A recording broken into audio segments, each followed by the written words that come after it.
Road side பட்டாணி மசாலா எப்படி செய்யறதுன்னு பார்க்கலாம் வாங்க.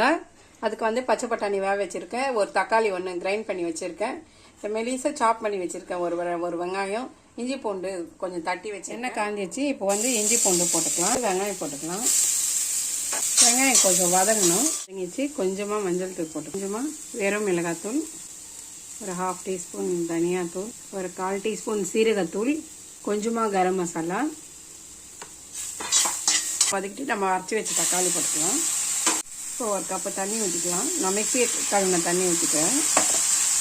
இப்போது தேவையான அளவு உப்பு போட்டுக்கலாம். கொதிக்க சொல்லவே நம்ம இது வேக வச்சிருக்கிற கடலை போட்டுக்கலாம். அவ்வளோதாங்க, ரோட் சைட் பட்டாணி மசாலா ரெடி. இதை வச்சுக்கின்னு நம்ம இதை போட்டுன்னு கொஞ்சம் கேரட் தூக்கின்னு, கொஞ்சம் வெங்காயம், கொஞ்சம் காணு, சூப்பரான ஒரு ரோட் சைட் பட்டாணி மசாலா ரெடி. வாங்க சாப்பிட்லாம்.